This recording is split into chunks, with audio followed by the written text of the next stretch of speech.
commencement, Dieu créa le ciel et la terre.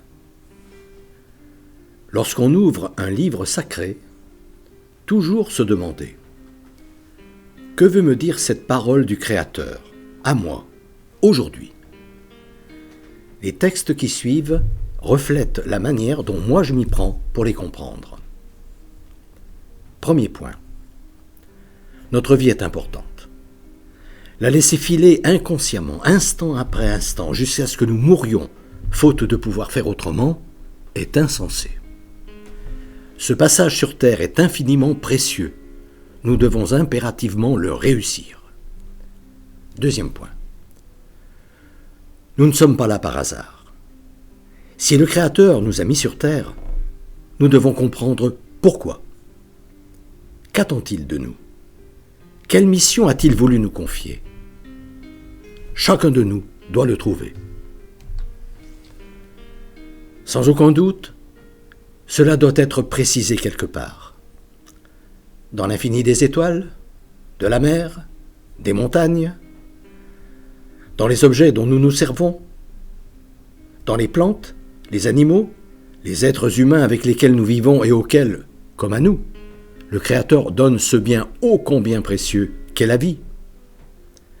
Au cœur de ces miracles vivants que nous sommes nous-mêmes, avec nos milliards de cellules savamment organisées, au secret des intuitions qu'il murmure au fond de nos consciences, en toile de fond de ces moments de bonheur et des épreuves qu'il nous permet de vivre, dans nos actions quotidiennes, même les plus banales, qui sont peut-être la mission même qu'il nous demande de remplir sans que nous en soyons conscients, comme le grain de blé qui pousse tout seul, la nuit et le jour, la terre produisant d'abord l'herbe, puis l'épi, puis plein de grains dans l'épi, jusqu'à ce que le blé soit mûr et que le moment soit venu d'y mettre la faucille, car la moisson est à point.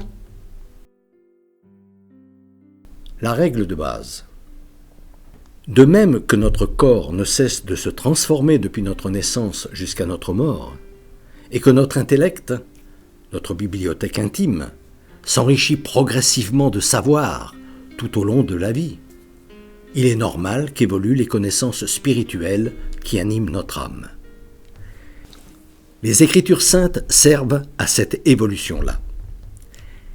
Les comprendre aide à nous faire grandir, à nous élever pour mieux remplir la mission que nous a confiée le Créateur, à nous faire accéder aujourd'hui au vrai bonheur, pas à celui que procurent les plaisirs dont chacun sait combien ils sont éphémères, à nous faire apprécier cette vie éternelle dans laquelle, que nous le voulions ou non, nous sommes déjà embarqués.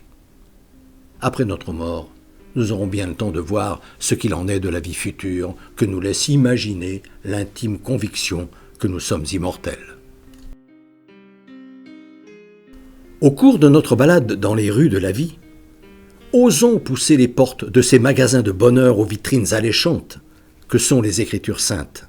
Et, une fois visité leur rez-de-chaussée, osons monter au premier étage où, à l'abri des regards des passants qui ne viennent pas vraiment pour acheter, se trouvent exposées leurs véritables richesses.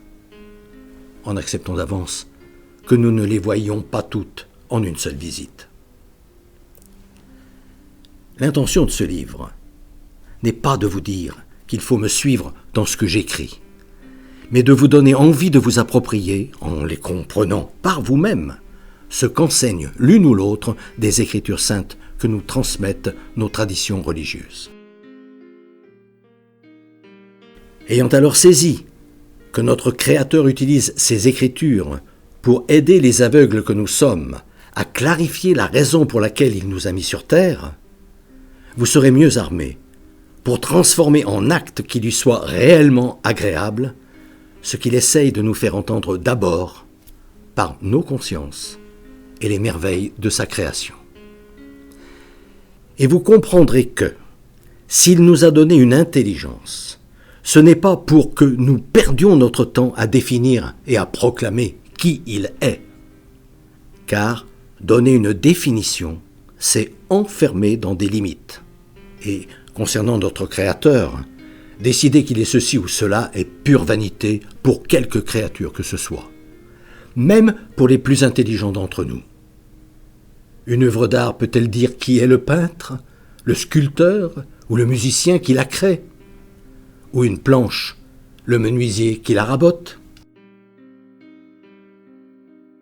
C'est contre ce type de spéculation intellectuelle impossible, inutile et hyper dangereuse que s'est élevé le prophète inspiré qui a mis par écrit, dès le tout début de la Genèse, la magnifique parabole où il met en scène notre Créateur, le couple Adam et Ève, et la tentation, imagée par le discours sinueux que tient le serpent pour nous inciter à manger du fruit de l'arbre de la connaissance. Pourquoi persistons-nous à transgresser cet interdit qui a pourtant été clairement formulé? Et n'avons-nous pour préoccupation première de retrouver le paradis en ne nous employant qu'à produire du bonheur autour de nous? Le jour où nous ferons nôtre cet objectif très simple, la vie sur Terre changera, et d'un seul coup disparaîtront tous ces maux dont l'humanité n'a cessé de se rendre coupable tout au long de l'histoire. L'intolérance et ses conséquences les plus graves, les guerres, les persécutions et les génocides. Alors, enfin, l'humanité connaîtra le vrai bonheur auquel le Créateur l'a destiné quand il nous a créés. C'est pour nous mettre dans cette disposition de cœur que ce livre a été écrit.